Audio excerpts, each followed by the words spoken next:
the word enough. You ever have one of those moments where you realize you're about to witness either the dumbest or the most brilliant thing that's ever happened on your street? The kind where if you blink, you'll miss the punchline to a joke that's been years in the making. That's what flashed through my mind the day I watched Karen. Yes, the Karen leap the HOA pool gate, sequined swimsuit, sparkling bolt cutters, swinging like she was in Ocean's 11, bottle of cheap champagne in her other hand, hair done up like she was grand marshal of her own parade. She didn't slink in under the radar. Oh no, she cut the padlock right in front of a gawking audience, grinning. Welcome to freedom, darlings, like she'd liberated all of Ridgewater Springs from tyranny. I stood across the street with my test kit mouth hanging open, watching 30 total strangers swarm the pool with folding chairs, speakers, and trays of catered sushi, and all I could think was, well, here we go again. Now, I'm no party pooper by nature, believe me. When I moved to this so-called gated paradise, all I really wanted was a quiet place with a decent pool and neighbors who didn't try to one-up each other every time the Amazon truck rolled in. I'm an engineer, give me a filtration system, a set of pH strips, and a few gears to tinker with, and I'm happy.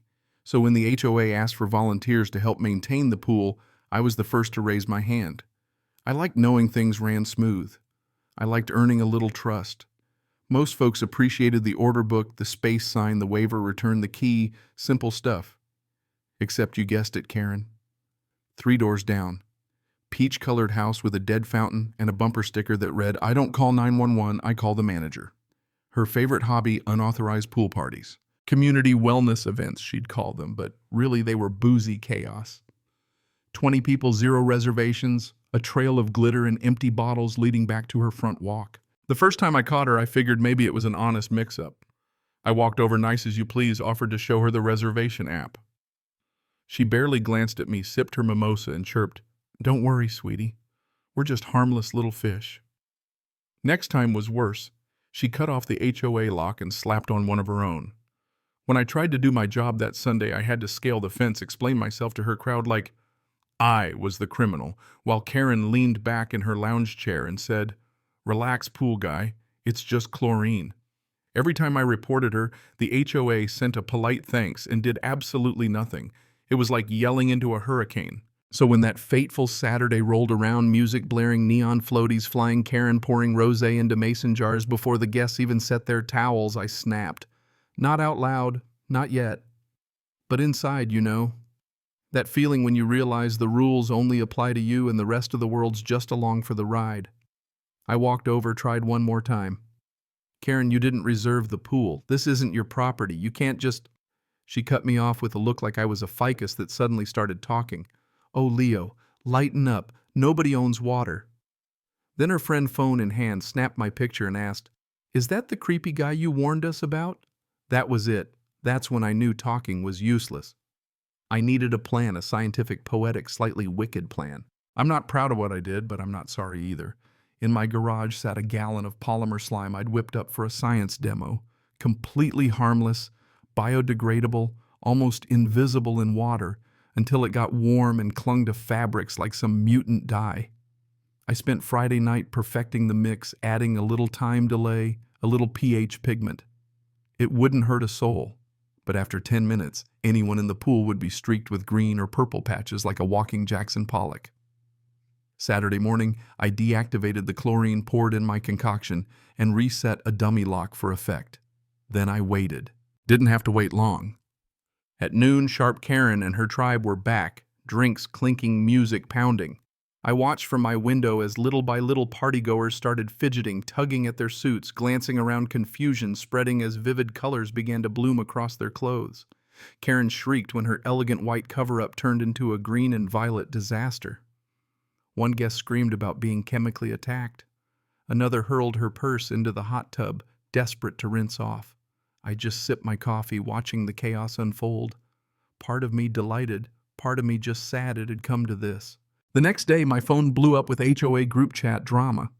Karen, in classic form, claimed she'd been the victim of chemical terrorism. She demanded an emergency investigation, wailed about her ruined party. One neighbor asked if the pool was safe. Another wondered if Karen had even been authorized in the first place.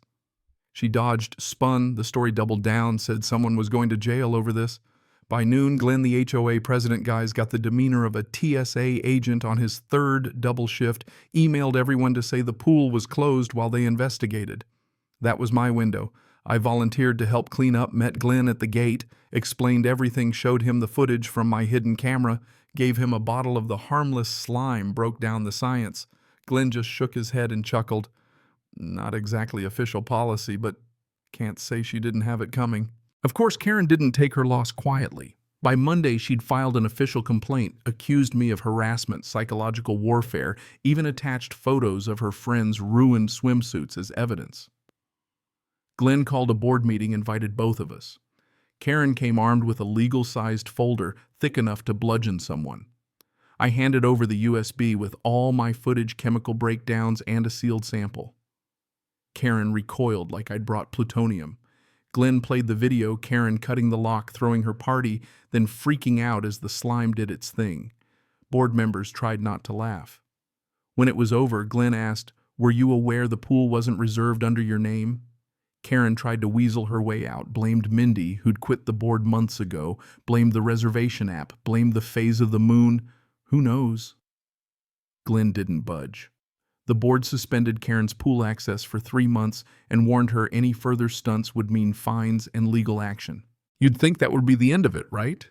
But Karen was built different. She launched a campaign, emails, flyers, even a slideshow on social media about the day my community turned against me.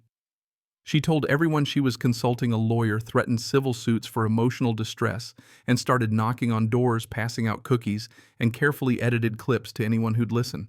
She even accused me of having a military background in chemical warfare, which is hilarious because the only thing I've weaponized is pool algae. Things got so wild, I found a handwritten note on my door one evening, lavender paper from a friend of the community, warning me to drop my crusade before things got worse. You know what I mean? That's when I realized Karen wasn't just fighting me, she was fighting the entire concept of consequences. So I took it public, presented my evidence at the next community meeting dates. Footage, safety reports, neighbor testimonies.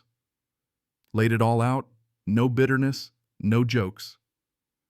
Karen tried to interrupt, claimed I was obsessed, said I was recording her for no reason. But the room wasn't buying it anymore. Darlene, sweet old Darlene, who's never said a mean word in her life, finally snapped Karen. We've all seen what you've done. Don't act like the victim now. Then the floodgates opened. Other neighbors called out her stunts, her parties, her borrowed pool chairs, her threats to call animal control on a barking dog. Karen stormed out, but the dam had burst. The spell was broken. You'd think she'd give up, but no, she doubled down.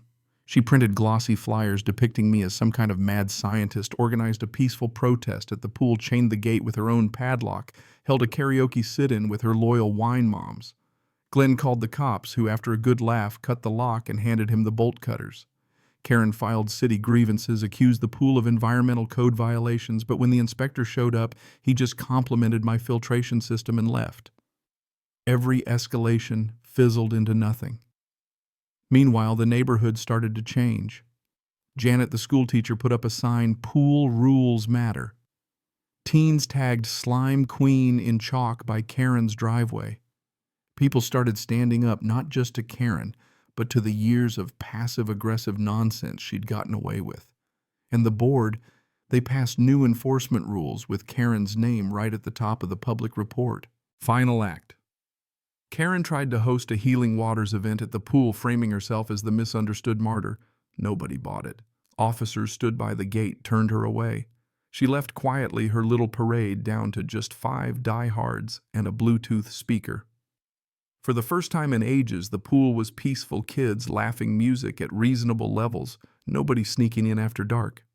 I kept my head down, but people started calling me the chlorine whisperer, leaving thank you notes and banana bread on my doorstep. It was weird, but it felt right. Even Karen seemed to get the message, saw her once alone. No sunglasses, asked me if I ever felt bad about what I did. I told her no. Sometimes words don't work. You got to show people the boundaries before they trample them for good. Now the neighborhood feels lighter. The pool's clean. The reservation system actually means something. People respect each other again, or at least they respect the rules. Maybe Karen's plotting her comeback, maybe not. But now it won't just be me pushing back. The whole block is awake.